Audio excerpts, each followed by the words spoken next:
Hey, what do you say, my fellow weekend warriors? Today we're gonna answer 5 of the most common smoking and grilling questions I get on the channel. And hey, if you're new here, my name's Mike. I'm all about cooking outside. I love firing up that smoker on the weekend. It's really relaxing after a stressful work week. And I do barbecue, I do wood-fired pizzas, I do grilling. And if you're into all that, hit that subscribe button, ring the bell, and let's get into question number 1. And the first question is, and I get this hundreds and hundreds of times, I noticed that you spritz or mop your food while it's cooking. Why do you do this, and doesn't it just wash away all of the seasonings? Okay, so I typically spritz or mop after about the first hour. That gives the meat plenty of time to absorb in those seasonings. And then you'll see me do what's called a tap test, where I'll tap on the surface of the meat, and if that rub is dried out and sticking, that's when I know it's time to spritz or mop. And what that moisture does is kind of turns whatever rub hasn't absorbed into the meat, it turns it into a paste that can pull in more smoke flavor. And I'll typically do this about once an hour over a several hour span to help build up a nice crust. And to your question about does it rinse it all off? Well, you gotta be careful. If you're mopping, you don't wanna put it on by the bucket full. And if you're spritzing, just gentle, just enough to rehydrate that rub, and that's all you gotta do. And then it won't rinse it off, but that's an awesome question. All right, question number 2.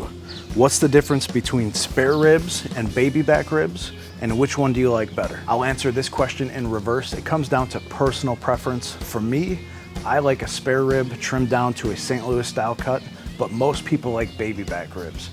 And the baby back ribs are taken from around the loin. It's that muscle that runs along the pig's back on either side of the spine. Baby back ribs are shorter than spare ribs, which is where they get their name baby. And they've got a really nice amount of lean meat, both between and on top of the bones.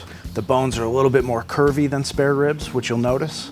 And baby backs tend to be a little bit more tender and cook a little bit faster, which I think is why a lot of people prefer them. And then you've got your spare ribs, which come more from the belly section of the pig. They're bigger, they're tougher, but they've got more pork flavor in my opinion. If you cook them whole, you gotta deal with some cartilage in there, but you're gonna get a ton of meat out of it. Or like I said, if you like the St. Louis style, they're trimmed up into a nice, perfect rectangle, and those happen to be the ones that I enjoy. Question number 3. You never use the smoke setting on your pellet smoker. Why is that, and what is the ideal temperature for smoking meat? That is a really good question. I get it all the time. So I do use that smoke setting occasionally. So if I'm gonna do beef jerky or something like that, where I'm really trying to extract the moisture out of the meat and get as much smoke flavor in a short period of time as I can, that's when I'll put it down on that smoke setting or the lower settings. But in general, I do more of the traditional low and slow barbecue, which is done between 200 degrees Fahrenheit and 250 degrees Fahrenheit. And I'll just give you a real world example. If you're smoking a full packer brisket, you need to take that thing up to 195, sometimes even up to 205 degrees Fahrenheit to get it probe tender. And if you set your smoker at 150 or 180 degrees, that thing's never gonna get cooked. But there's other times, maybe I'm doing chicken or turkey, where I'm really, instead of smoking, I'm smoke roasting. And I'll turn that temperature up to 275, sometimes up to 350, because I wanna get crispy skin and a wood-fired taste. Or other times, like with baby back ribs, sometimes I'll do those hot and fast, somewhere between 275 degrees and 325 degrees. I think the texture's a little better on those, but it all just depends on what I'm cooking, what mood I'm in, and you can experiment around, find the way that you like best. Some people will put it on the smoke setting for the first hour or 2. That's fine, you could do that. You could also, as a pro tip, use a pellet tube. You can put that in the smoker for the first hour or 2 and still cook at 225 or 250. And this way you're not adding 2 hours to your cook. You'll still get all that extra smoke, and you're gonna save yourself about 2 hours of total cook time. Okay, question number 4. I watched your video where you did a Boston butt. I went to the grocery store and all they had was a picnic shoulder. What's the difference between a whole pork shoulder, a picnic shoulder, and a Boston butt? I love this question, I get it all the time. In fact, I had some confusion about it when I first started out too. So let's put up our little pork diagram here so I can explain it to you. The whole shoulder is cut from the front end of the hog. It's a large rectangular hunk of meat, generously marbled, and they typically weigh between 12 and 15 pounds. That's a telltale sign that you got a whole shoulder just based on the weight.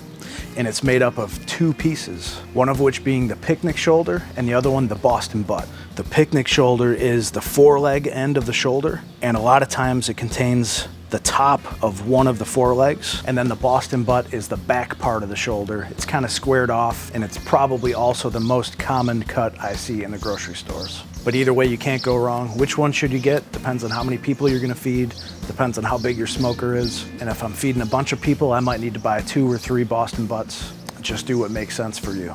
All right, question number 5. My smoker has multiple cooking racks. Can I smoke different meats on different racks? And does the food on the bottom grate cook faster because it's closer to the heat source? Great question, and the answer is yes, you can definitely do that. It's a best practice to put the fattier meats on top. So as an example, you might have a nice big brisket up on top and then a turkey down below.